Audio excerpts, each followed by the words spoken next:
It's cold out here and I feel lonely. I don't know the time can move so slowly.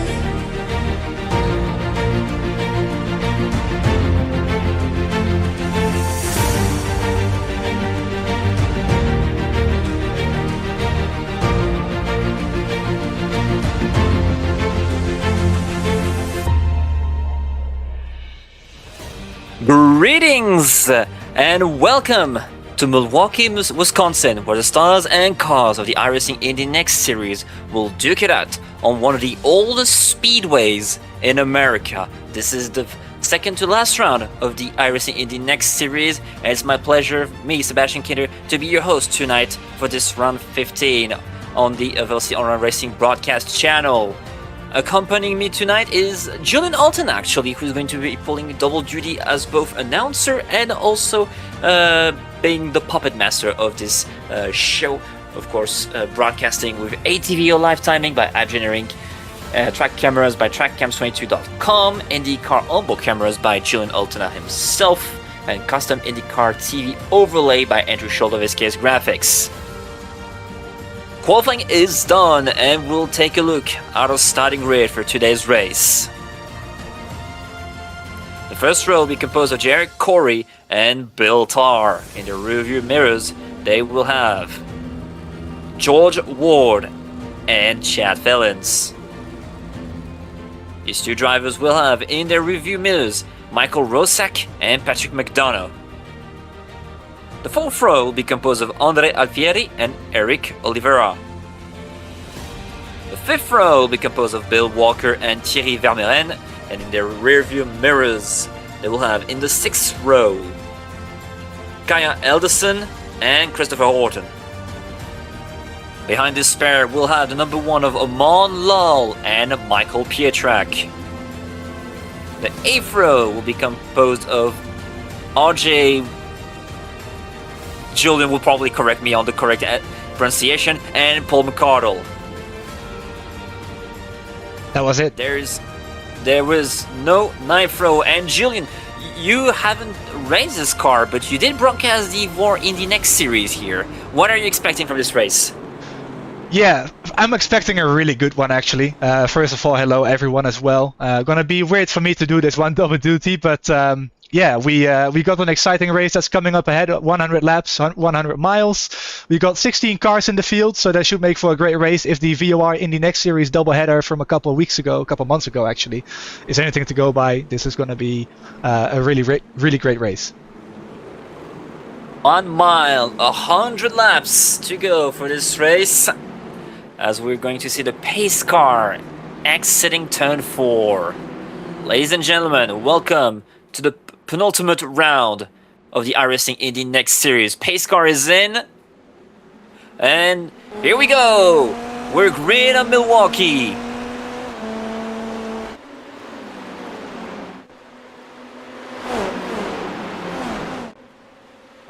As it's a good start for Jared Corey. A lot of agitation at the back of the pack. Yeah, lots of too wide racing already on this first lap. You're gonna see this all day long. As I thought the car was flying into the wall there, but that was just me looking at the second screen in the corner of my eye. But a good battle for third place, going on right now between Bill Tarr and George Ward. That is actually for second. I do correct myself there. And the number 11 made the pass, but the number 3 will do the switchback. George Ward on the inside, coming into 3. The number 11 is keeping around the outside, keeping, but the number 3 makes the pass. That opens the door for Fellens as well on the inside now, up to third place, and he's going to challenge for second. That was the nightmare for Bill Tarr. He got stuck behind the number 3 of Ward, and it allowed Fellens to get by. Just scrolling through a couple of battles further back in the field, we see Aman Lal on the top of the screen battling for position, as well as Bill Tarr and Michael Rosak for 4th and 5th place at the moment. You can see the color indicating position changes. That means green, of course, means gaining a position. Red means losing one. As you see, Pietrak gaining a spot, on Vermeuren. I think that's how you pronounce it. Not sure myself. As Lawless on the bottom now of Horton. Oh, but they make contact! We saw the number 12 of Christopher Horton actually jumped, and I thought they were making contact there, Julien. Yeah, you're gonna be really close to each other all day here. You really have to run a tight line next to the car that you're racing to really make anything happen. If you give them too much room, you're either gonna cost yourself on the corner entry or momentum off the corner. So running each other close is gonna be very important on a track like this, as it is on any short oval, really, let's be real. But getting the momentum and keeping that is gonna be very crucial to close and side-by-side racing. As we saw the number 8 of Rosek and blinking there. Oh, I'm on long, making some right and low Romans too. Oh! Rasmussen and Kirkwood 2.0 there from yesterday in practice in the IndyCar session. Yeah, I don't think Horton will be very happy with that. Oh, when he puts himself in the wall. Suboptimal, if I would say I was him, but he carries on despite losing some time and positions. Tar to the inside on Ward again. And Tar, after losing quite a bit of a few positions, managed to get himself rolling there and came back into third place here. As these guys are still side by side for 5th and 6th place right now. This track is so multi-groove, you can really run anywhere. Even on the curbing on the inside is where you could run in theory. Whether it's the fastest line or not is a completely different topic, but it's definitely safe enough to run down there. So if you need to find some clean air, you can definitely go there. It's one of the options that the drivers have. As we saw McDonough and Ward duking it out. McDonough now right behind Michael Rosek.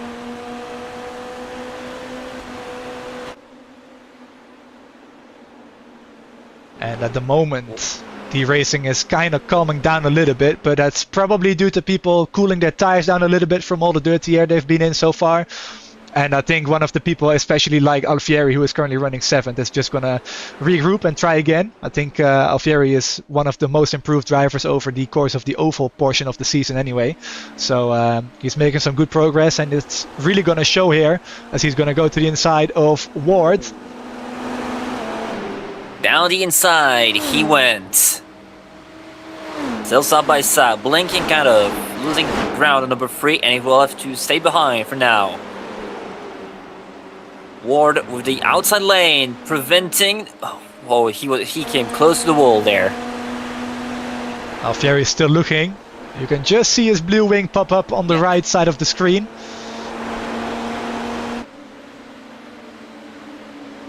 And by the way, Julien, even if it's half a car, you're still giving clean air to half of your car, as Alfieri is trying again. Yeah, I would love to give you guys a detailed explanation, but I'm not an aerodynamicist. I just know that if you have clean air on one side of the wing, you basically return a lot of its efficiency to the front. You get more points of downforce back on the wing, so it's easier to corner. That's about as simple as I can make it for myself to understand. Clean air is good. The cleaner the air is, the better. Oh, he's diving down the inside of Ward. Once again, kind of like similar to what we saw on Tuesday, Julien, the outside lane being very good for defending on the early run. Yeah, that's a team that you see a lot on short ovals. Just not just here, but on any short oval. If you have the outside line with the momentum off the corner, it's just so easy to stay ahead of people a lot of the time. Whether that's a 1 mile track like this or even a shorter track like Richmond or Iowa. It's really the same everywhere, considering how iRacing models their track grip parameters. I wish they would change that, by the way. It's not always the most realistic, but yeah, usually on tracks like this, the outside line is definitely preferred for defense, which is a little bit strange, you might think. The inside line is the shortest line, but not always the fastest. Tar looking to claim back second place from Chad Fellens. Reminder that 2 weeks ago, Fellens didn't even do a single lap at Montreal. He got caught up in a wreck in the first lap.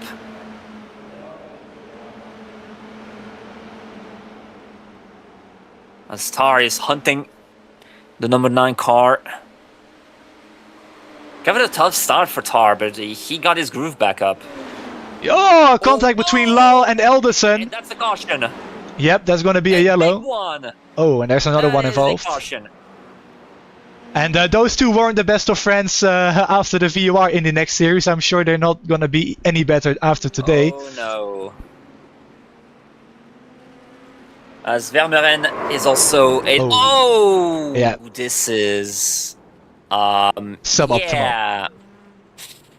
Don't do Suboptimal. that.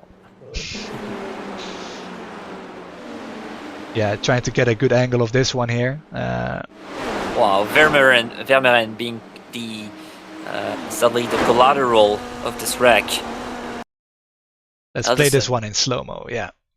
Yeah, he's on the darkest piece of pavement, just slides up a little bit, and yeah. I think when Kaya sees this one back, he's gonna come back on what he did afterwards really quickly. Yeah, because that was... Let's just say that it's not what we want to see out of our iRaces today. Yeah, I think it might not even be a man, but I'm sure someone is gonna go look at this and be like, oh, maybe I need to. Oh no, that was a one. Ah. Oh. Well, in either case, one of them is gonna get a report. Let's just put it that way. Yeah. Let's see if we can grab another replay. We had the as we see the replay, nearly the entirety of the grid has pitted. Yep, excellent point. We'll get to that in just a second.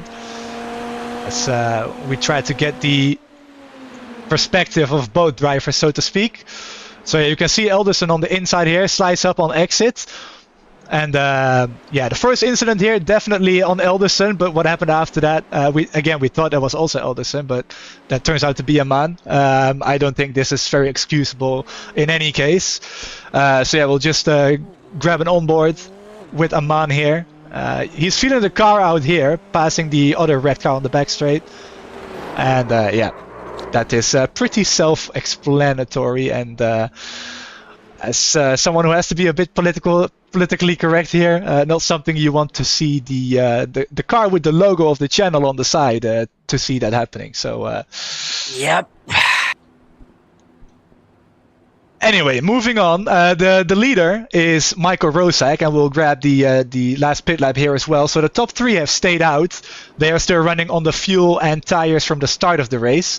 Basically, everyone from P4 on back has pitted under that yellow. Alderson, Vermeuren, and Lal are those involved in that crash. So they pitted one lap earlier when the yellow came out, and everyone in between pitted under the yellow. But pace car lights are out, and we're gonna go back to green. All right, Rosak launching, good launch from the number 8 car, and now Julien for Rosak is trying to build as much of a gap as possible before the drivers with fresh tires come back on him. Yeah, we were talking in the pre-race as well that we weren't totally convinced this was going to be a no-stop race. That yellow will have helped, but I think it's still going to be quite challenging to make it all the way to the end of the race without a stop. So we'll see how the strategy plays out towards the end, but at the moment, very clean restart, which we also saw on the initial start, so that's really good to see. Hopefully we can see more great and side-by-side racing like we saw in the first, 15 laps really. Lap 16 is where it kind of all went wrong, so hopefully that doesn't happen again. As now all 3 drivers involved in that wreck are now out. They're all in the pits, and it's probably game over. Well, it's actually game over for Alderson and Vermeuren, both having meatballs as Pietrak, with a questionable choice for a paint scheme on an IndyCar is getting attacked by Chad Fellins. Yeah, again, we are European. The Marlboro logo can be shown. It's not the end of the world. Whether iRacing likes it is a different story, but I don't really mind it. It looks good out on track though. Yeah. I mean, it's not like it's a tobacco paint scheme. It's like you're putting a Formula 1 paint scheme on an IndyCar, which is mildly infuriating. Hey, just be glad that we're not seeing an Oracle Red Bull Racing paint scheme out on the track, because that's a whole lot more dangerous than a Ferrari scheme. That's true, as we saw the number 12 of Holden even driving in the grass. It's an original line, I'd say. Yeah, remember how I said this track is multi-groove? That means the pavement, not the grass. Yeah. as Alfieri is chasing down Ward again, like we saw before the yellow came out. So he is on the move, trying to move forwards, doing a good job at it. What's very interesting right now, Julien, is we don't see such a huge gap between fresh tires and older tires. Corey is still where he restarted. Rosak, McDonough and Walker are still holding the fort right there. Yeah, the last lap times, at least for the leader compared to those that pitted, is around 2/10 slower. But of course that is also to do with the draft, which for these Indy NXT cars, depending on the line you run, might actually gain you a little bit of lap time compared to someone who is running out in front without any draft, or dirty air, of course, considering he doesn't have one of those cars in front. But yeah, no, the pace difference isn't that much, really. I would have expected it to be a little bit bigger for sure. Little blink from number 8, a 711 paint scheme, which is honestly quite pretty, actually. Yeah, a little bit more appropriate, considering Tony Kanaan ran 711 paint scheme for a long time at Andretti back in the day. But yeah, that blink was definitely scaring me a little bit, because I've made some changes to the setup here with the graphics settings in the INI file. So I almost thought that iRacing crashed for me as the producer. So luckily that didn't happen, as Felons is closing the gap as well now on Christopher Horton for P9, and also Bill Tarr on the move for 4th place on Jared Corey. Bill Tarr, all master systems are on for the number 11 car, and now hunting for that 4th position and the first car on fresh tires. On board with Felons here for the battle to P9. Should probably bring the gap to leader back up. That's a bit more useful for the viewers. Oh, as we see a car in the wall, that was the car in front, Christopher Horton. I think he got away with it though, with just a bit of a brush. Didn't look like too hard of a hit. Felons looking for the clean air in the corners, trying to find a way past the car in front. Meanwhile, that is Alfieri hunting George Ward. Once again, trying to optimize and do different lines in the car in front to avoid that dirty air, Julien. Yeah, that is pretty universal across the big car, the Indy car, and the smaller car, the Indy NXT car. Clean air, as I've already touched upon, is very important. And if you can get it, Corey. as Corey goes to the inside. Yep, up to 3rd place. And here comes Tarr, switching it back. He will try maybe a move down turn 1. But now the fresh tires are starting to get the edge over the starting tires. And you could visually see right there the clean air for Tarr on his front wing allowed him to charge the entries and the mid corners so much harder than Walker was able to do, on Corey. So yeah, just any part of the wing that you can get in that clean air, as we touched upon earlier, is going to be crucial to making track position up in this race, especially if you're on newer tires trying to move forwards, but really in any case in the race. As Horton with the wash keeps it out of the wall. You can see the moment where he got into dirty air. Oh, he nearly bumped him, number 11. Yeah, somebody tell Tarr these aren't stock cars. Yeah, this could have been the genesis of a bad wreck. Down the inside, and the move is done. Yeah, I think part in that move was also Walker kind of knowing, like, okay, he almost ran me over in 2 corners before that, so let's just give him up the spot with, 66 laps to go? Well, really it's 67, but we'll go with 66. And, yeah, Seb is thankful for that. But yeah. Felons, though, closing the gap back on Horton, so he's going to have another go. He's cooled his tires down a little bit, and he's going to try again. On the slipstream. Will not have enough time to make the move in free. Diving earlier than number 12 to get a clean air, but the 12 cuts across. Dunn still makes the corner pretty well. So again, playing the clean air, trying to get a better run out of the even number corners. Meanwhile, McDonough It's getting closer and closer to Rosak. The gap is now a quarter of a second. With Jared Corey stalking the pair, only a half a second behind. I think Oliveira just got loose somewhere, and he gave up a spot to Horton, and is now under a challenge from Felons as well. Those two running side by side. But I did also spot that corner in the corner of my eye, the battle for the lead. So we'll keep an eye on that as that progresses. But not a really good lap for Oliveira. We'll go back one lap and see what happened to Eric here, and just gets a little bit wide, and that opens the door for Horton to slide through, and of course a little bit later as well for Felons. That could have been a bad one for Felons, as he nearly dunked himself into the wall. Thankfully, no harm for the number 9 car. That's Ward fighting it out with Walker. Walker, which is the one of the 3 cars who have not taken new tires, and he's the one who's having the worst of it right now, Julien. Yeah, definitely slipping back a little bit. But I do also think that once the temperatures and pressures come up, once the tires start to age as well, that the gap will actually even itself out in terms of tire life and grip that it offers. So it's just a short-term loss that he's going to have to pay. And I think really beyond this point, they're just going to settle into a rhythm, and tire life isn't going to matter all that much. Maybe a tick, but not too much. 40 laps now done here at the Milwaukee Mile. You decided to watch this race instead of the real-life IndyCar race, well, which was a good choice because, let's be honest, I don't know if they're still under green delay. Green delay, I mean. I can check that for you. I think so, though. It was looking pretty wet, so I can't imagine they dried it up that quick. Yeah, they're still showing last year's race on the ticker, on the stream. Sorry. Well, I mean, that means that people made a good choice to race and watch the Indy NXT Series on iRacing, broadcasted by the Velocity Online Racing broadcast channel.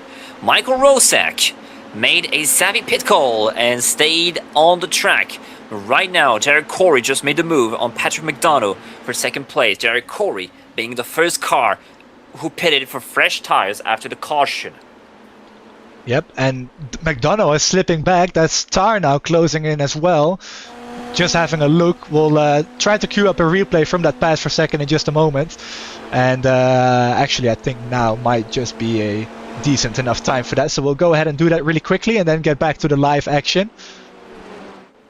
As you can see, McDonough just getting overtaken here on the inside by...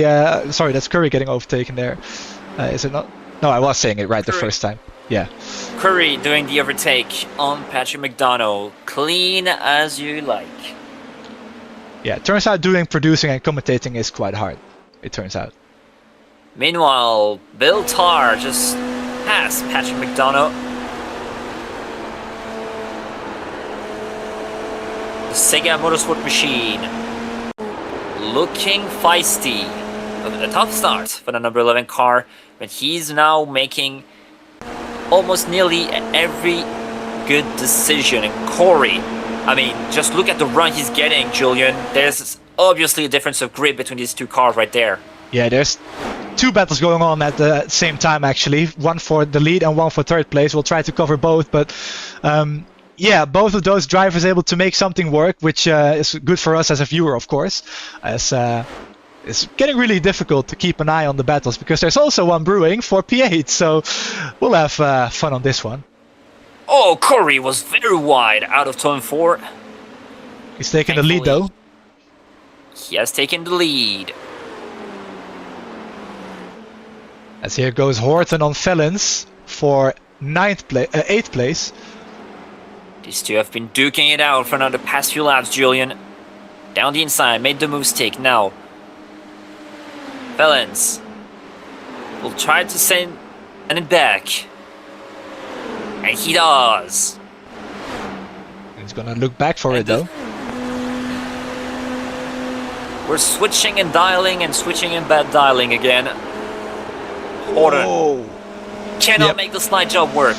He had to lift out of there, or he would have done a Kai Elderson on Lau from early in the race. So it's a good thing that he backed out. But now there's going to be some pressure from Oliveira in the mirrors, and is able to keep Eric Oliveira off is Christopher Horton. So those positions not changing at the moment, as Alfieri once again closing in on Walker. Round 3 between these two guys.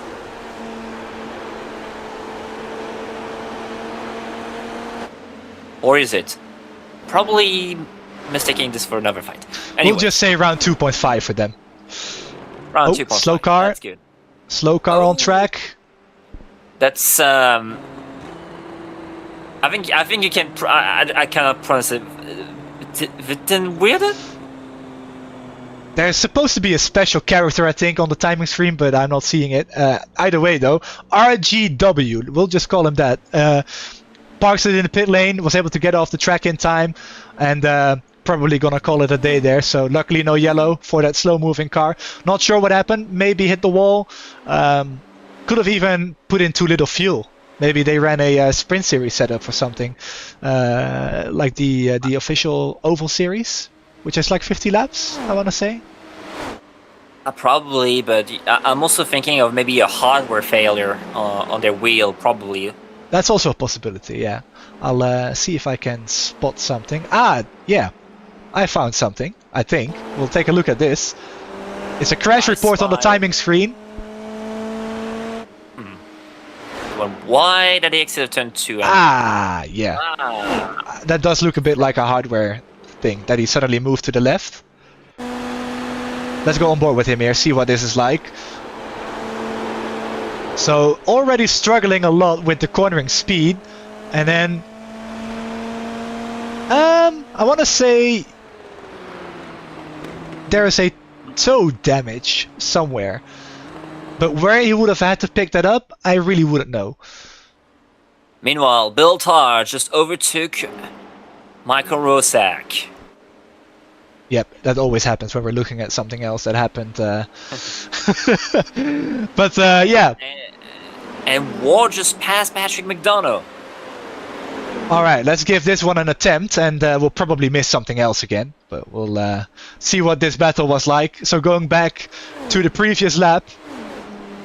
That's Bill Tarr chasing for second. And again, just like with Corey, he's just getting a monster run out of the even number corners and can just dive down the inside because of superior tires. Yep. And there is that cleaner air on the front wing that we spoke about a couple times already. So that's the move for second. And then here was McDonough losing the spot at the time to Ward. Actually, that might be a little bit further on. It's already happened here, I think. No, it's going to happen right here. So those two at the front still side by side with Tarr keeping on that position. As here is Ward to the outside. And he was able to pull off that pass. Using the outside. And the draft on exit to boot. So momentum and draft. So double advantage. That's how he was able to do it. And this is where also the outside lane can be a very devious weapon when you're in a pack and the car in front is in the dirty air and you have a clean air on the outside and you can just run past people, Julien. Yep, and we're seeing it again. Yep, we're seeing it right there again as Alfieri also moves up to 6th place. And McDonough and Rosak still fight it out for 4th place. The multi-groove racing at Milwaukee is just incredible. It is one of the best tracks we see for Indy cars. And as we saw last year, the great finale where Christian Rasmussen tracked down Alex Palou in a closing lap of the race. Yeah, let's be honest, I think everyone thought Rasmussen was going to take Palou out, but he actually passed him for the lead and won the race. I remember them running so close together into turn 3, and they didn't crash. I was amazed. That was an awesome pass though, in all fairness. Dono, he's trying to get a reminder. These two guys are still on their starting tires. There's still a doubt within that commentary booth if they can make it to the end on fuel. It's gonna cut it close, I think. think probably can, because if I do remember correctly, the VR Indy NXT Series was like 50 laps per sprint race here. Yeah, 57. And that was nearly. Yeah, and that was nearly half a tank of fuel, if I do remember correctly. So yeah, maybe they can make it to the end without pitting. Well, to find out, join us after the break. No, I'm just kidding. We're not going to go to a break. We don't get paid enough for that. I mean, I wanted to give a shout out to our sponsors, but this battle was mighty interesting between Rosak and McDonough. McDonough being better on the older, well, in the latter part of the run. As we see Oliveira and Horton duking it out for 9th. Whoa, that was almost a big block on the straight. That reminded me of PTSD actually, from actually with Kaya Elderson. It was proactive. It almost looked reactive though, because they were moving at the same time. But they were able to get through that corner unscathed, and that is Oliveira now up to 9th place, as Horton is in the pits, so he couldn't make it to the end of the race, and he overshoots the pit stall, or does it just look like it? Yeah, it just looks like it. Yeah, yeah. The yellow lines that are supposed to indicate the boxes, they're a little bit funky here, or wonky, so funky, wonky, whatever you want to call it. But yeah, suboptimal there for Horton having to pit, so that's gonna probably put an early end to his day, at least for the top contending positions. But now that we have a bit of a break in the race, just want to touch up a few things. Said we didn't get to do this before the race, so I'll do the driver standings first. You can see Robert Ridgway, 288 points clear of Jared Curry. So Curry racing here today is probably going to make in some inroads on Ridgway. Lilac-Zier is in 3rd place, 718 points back. Very tight championship battle. At least if you look from P3 to P5, the front two not so much. Zach Purcell and Jay Lawrence complete that top 5. And the battle for 3rd is still very much on. Looking at the upcoming broadcast schedule for the channel, of course, tomorrow night, a Sunday night in the US, and a Monday morning, I suppose you can say, for Europe. The AHM Apex Hunter Motorsports W12 Series returns at Spa at 1 a.m. Central European Summertime, 7 p.m. Eastern. The IndyCar Open Series Euro SOF at Laguna Seca at 10 p.m. Central European Summertime. Indy Euro Series goes to Indianapolis for the Marconi Setup Shop Indy 250 at 8:30. Then the iRacing Indy NXT Series finale for 2026 is at Laguna Seca at 9. And then the Apex Hunter Motorsports W12 Series returns once more at the Miami International Autodrome at 1 a.m. Central European Summertime. Once again, 7 p.m. Eastern. So that's the next 5 streams coming up on the channel. Make sure to tune in for them all. And of course for the IndyCar Open Series, if you are not familiar with that, that is the European SOF race. For the IndyCar community, we organize the strength of field race and also the broadcast. If you happen to like what the community puts on week in and week out, first of all, check out the other broadcasts from this season, and then also in the description for all of those, make sure to check out the GoFundMe page. If you're able to donate and are willing to do so, please consider supporting us, as that would help us greatly to put on these broadcasts. So just a cheeky plug there to get that out of the way. But back to the race. We're on lap 69. Nice. And Nice. Jared Curry is still leading, so making good progress on his championship bid. And also something that we haven't done yet in this stream was a sponsor raid, because this race, this broadcast is sponsored by Jacob Cullings, the community manager for the official Indy NXT Oval and Road Series. As we see a car in the pits, that is Bill J. Walker. So probably a car that, no, he didn't pit, so probably, yeah, you couldn't make it to the end. If you're looking to get comfortable and familiar with the tracks and car that star in the weekly Indy NXT Road Series, check out 2-time iRacing USF 2000 Series champion Jacob Curling's track guides for each and every week of the Indy NXT Road Series schedule, which covers all of the road courses you see throughout the Indy NXT iRacing Series as well. These include coverage of the Ray FF 1600 and the FIA F4 to help drivers working their way up to the Formula ladder system on iRacing style with the car they are most familiar with, and work their way up until Dallara IL-15, featured in Indy NXT competition. Guys for upcoming week drop Friday 9 a.m. US Eastern Time to give drivers a whole weekend to prepare for the coming week. So during that sponsor read, Julien, that was very interesting. Is that we had, as Holton had the black flag for his pit stop, Julien. That is a disaster. Yeah. I mean, he already had to pit, so he was definitely out of the running for the top positions, but this is definitely gonna kill his run even further. And he might actually not lose any positions though. Yeah, he won't, because the next car is, compared to him, 18 laps down. So just put the gap to next car up here. Wittenweerder, I think is how you would say it. Again, we think there's a special character, but we can't see it on the timing screen. So I'm just making assumptions here.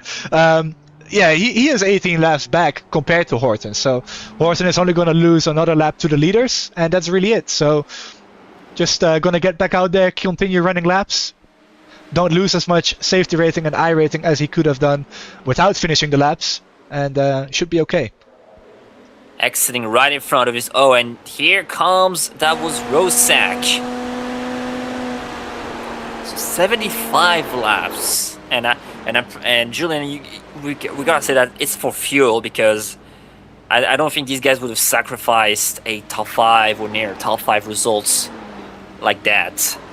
Yeah, definitely. I think there's a bit of a factor of fuel loads that you put in the car pre-race as well involved in that. So yeah, probably anticipated that the race would have one stop minimum, so they maybe underfueled the car a little bit to go faster and on a lighter tank, but that really backfired with the yellow we had, and then no yellows beyond that. So yeah, I think there might be something strategic in there that backfired as well, because considering Corey is able to drive just fine in clean air, you know, he's got the biggest fuel burn of anybody out in front, and he's able to tick off the laps without any problems. At least it seems like it so far. Well, the little better hope is underfueling for these guys, because if not, if we can only do 75 laps on a tank, Julien, that means that all of the drivers that are still on the track and that haven't pitted recently cannot make it to the end. Yeah, that's a good point. We can actually take a look at that really quickly. The last pit lap for all these drivers was lap 18. So you would think they're 18 laps better than anyone else on the fuel. So that means they will probably have to pit with, what is it, 5 to 10 laps to go? If they are indeed going to run out of fuel. So I think let's just open up the window to say 5 to 15 laps to go. That's going to be crunch time for them. If they can get beyond that, I think they're going to be okay to make it to the end. But I wouldn't expect them to stay out any longer than that, because you're just going to defeat the purpose of pitting at the end of it. If that makes any sense with the fresh tires. Maybe you don't take tires in the first place though. That might also be a strategy, but I think you'd want the fresh tires on a short oval like this though. Yeah. The counterpoint to my argument, Julien, is Patricio McDonough, because he's 80 laps on his stint, and if he can do 2 extra laps, then technically, for the guys who all pitted on lap 18, they can make it to the end. Very good point. I actually completely glossed over his name in the ticker, so I'm glad you pointed it out. Yeah, currently running 4th place. That's really good for him. So that would be a very good iRating day, even if he loses 4th place and only gets a top 5 for the number 15 car. That will still be a very strong result for him. Patrick McDonough, one of the main actors of the iRacing Indy NXT Series on the ovals. Yeah, Patrick is one of the very few that does pretty much every race actually of the entire series. So good to see him. We also did see Ivan Machado Perez and Robert Ridgway in the earlier portion of the schedule. We don't know the reasons why, but I'm assuming they've got better things to do than do iRacing. So they haven't been with us for a couple of weeks. Hope to see them back in the last race next week at Laguna Seca. But at the moment, Jared Corey is just ticking off the laps. You can see here, started from the pole position. And he hasn't been here all race. He fell back and had to go back through to the lead to make it work. But at the moment, he's enjoying a nice 1.6, 1.7, about to be 1.8 second lead. So he's slowly but surely pulling away. And provided nothing goes wrong, I think Curry is going to cruise to an easy win from this point on, as long as he doesn't do anything too crazy with his inputs. Indeed. Behind him, the number 11 of Bill Todd, the Sega Motorsports machine, enjoying a mega drive after a very tough start, losing quite a few positions, but getting them back and affirming himself as the second best car here on the field. Oh, that's George Ward. Third place runner, going to lose a couple spots. He did to Patrick McDonough. Still pitless. Oh, he spun again. Oh, that might be a caution. Yeah, there's going to be a yellow. There it is. 15 laps to go. Oh boy. Oh. Well, that changes everything. That changes everything. On board with him here. You can see a very aggressive initial input for the steering, and he's already sliding it loose, and at this point you can't control it. And it's game over, at least in the sense of you can't regain control of the car, and that's going to be the wall. So yeah, very unfortunate, but at the end of the day, he is the one that has to set up the car, and he just made it too loose. So I'm going to bet he's kicking himself for that one. Was running really well. It was definitely fast. Just a shame he couldn't complete the run to the end. But yeah, 14 to go. Now the last car on the lead lap, Julien. So, I mean, would you pit? Would you not? Well, Corey is deciding to pit. Yep, definitely pit. If you. That's interesting. Yeah, I mean, to be fair, he is the first car in line. He is in the most risky position of them all. I'm surprised though Bill Tarr didn't pit. Did McDonough pit? Yeah, McDonough did pit. Alfieri moves up to third place now, so he stays out. There's only 6 cars running on the lead lap, so I would have definitely pitted for this one, considering you have, well, you're going to go green with 11 laps to go. That is plenty of time to make up positions. Remember that, you know, after the first lap, the tires are pretty equal in terms of temperature. But of course, the fresher tires you have, the more positions you can make up in terms of grip. You know, your fresh tires, of course, have more grip than old tires. That's racing 101. So really, from the second lap on a restart onwards, you're just going to be in a golden position to make progress. And you know, these people that pitted, I think they're in an absolutely golden position to maybe even win the race. So I'm flabbergasted as to why the top 3 didn't pit. Didn't McDonough get a win by also doing a savvy pit call? I'm wondering. Ooh, you are testing my memory on that. I am not too sure. I'm testing mine too, because I feel like I do remember either McDonough win or a very strong result thanks to a savvy pit call. Well, Julien, only time will tell, and also winding up down the iRacing Indy NXT Series playlist on YouTube. Yeah, I'm actually going back to Gateway. I think it was that one. Yeah, I think that was it Gateway where he made the fuel saving work, or mistaken with someone else, probably. Wasn't Gateway. But anyway, we are checking. Was it? Well, it was Nashville. Going to be Nashville. All right, Jared Corey leading the pack. Only 6 cars in the lead lap. Yep, McDonough won at Nashville on a savvy strategy call. So let's see if we can witness anything similar. But Seb, final restart of the day. Oh, and they're crashing. That was, I think, Pietrek. And bad news for McDonough. He was behind that whole ordeal. Yep, you can see him being very careful on the restart with the cold tires. A bit slow off the corner though. He needs to make a move now, or he's just gonna lose his opportunity to win the race. He probably already did, Julien. Yeah, you might be right. I think the lap car is not being moved to the back. That only happens within 10 to go. That is something we completely missed to touch upon. That might have set him back enough to where he can't really make use of those fresh tires. But currently the closest battle for position is Chad Fellens in 4th and Eric Mesquita Oliveira in the 5th position. So 4th and 5th place. And I changed that. George Ward on Michael Pietrek. This could be a whole instance between the two. Diving down the inside, he made the move work. McDonough will try to take advantage and get himself up to pace as soon as possible, although it's probably already too late. Yep, that's Oliveira getting by a lapped car. That's the number 4 of Bill Walker, running in 8th place. So now the door is wide open for Oliveira and Fellens to battle, unless Walker has anything to say about it. Walker's like, nah.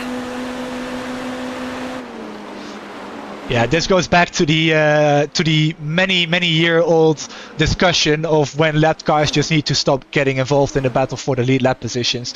I think this is certainly one of those cases, but exactly. You know, by the letter of the law, he has the right to fight for track position, whether it's class or etiquette, whichever term you want to use for it is a different topic. I think as a lap car in this situation with 7 to go, just move out of the way. You know, you've got P8, P9, sorry, 1.2 seconds back. As long as it doesn't directly involve your track position, I don't really see the need for them to get involved. But that's just me. I just press buttons. I just press TV1, TV2, TV3. What do I talk about? Race cars going around in circles, or virtual race car going around in circles. Oliveira makes the move on Fellens. Work. Number 10 is now in 4th. 5 to go, 5 miles remaining into this race. Corey, second and 6/10. Well ahead, 66 laps led. Yeah, just watch this tick over here in about 5 seconds, Seb. We'll just leave this on the screen so you can enjoy the sight of this.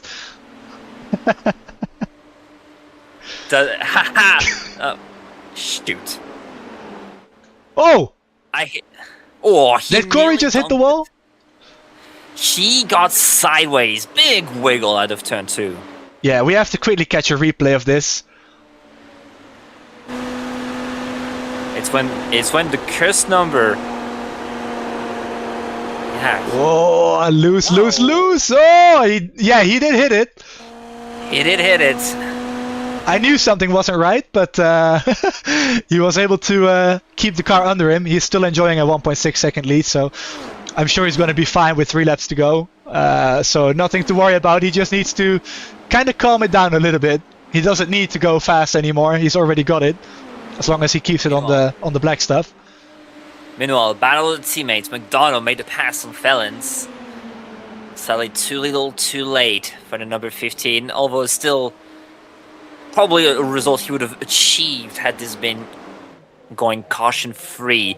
But we will be getting the white flag at the line for Jerry Corey. Unbothered today. And when he wasn't leading, he just waited for the non-petters to warm the stuff and to get back by them. Out of turn 4. The round 15 of the iRacing Indy NXT Series, the Euro SOF will belong to Jerry Corey. Bill Tarr will enjoy a second position, and Andre Alfieri closes it out. Just a bit in front of Oliveira. Yeah, great run by Alfieri to get that podium spot. You can see he started 7th. Definitely had to make some moves to get there, and moves well executed and paid off in a nice result. Bill Tarr from 2nd to 2nd, and of course Jared Curry, as we already touched upon during the race, started 1st, ran 1st, finished 1st. So great result by Curry. He's going to gain some good points in the championship, and I don't think he had enough fuel for donuts or didn't bother by it. So Seb, I'll leave the rest results to you, the top 10 at least.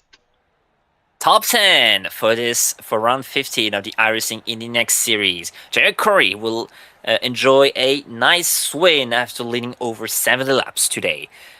Second place will belong to Bill Tarr and the Seca Motorsport machine. Andre Alfieri finishes in 3rd. 4th place will belong to Eric Mesquita Oliveira. And Patrick McDonough completes the top 5. Chad Fellens finishes in 6th position. The number 9 finishing 6th. That's pretty nice. Michael Rosak finishes in 7th in front of Bill J. Walker. Paul McCardle finishes 9th in front of George A. Ward. That will be your top 10 for today, Julien. Yep, moving on to the second page of results, we got Michael Piatrak in the 16 car, P11, Christopher Horton, P12, RJ Wetenbreder is 13th, then we got Kaya Elderson, Thierry Wermeren, and Aman Lal. The latter three of those names on the screen involved in a early crash, and certainly not something we would have enjoyed seeing, especially the end of that little, what do we call it? A little Incident. Incident, yes, that's absolutely a perfect way of putting it. But with that said, though, the real IndyCar race is on, so let's go ahead and sign things off here, Seb. Well, yes, Julien, thank you for broadcasting this, and we'll be seeing each other and for the final time this season at Laguna Seca, a legendary track, home of the legendary pass by the late Alex Zanardi. We'll be seeing you next week, but before that, from myself and Julien Altena and everyone at the Velocity Racing Broadcast Center, have a very good evening, and we'll see you next time. Goodbye.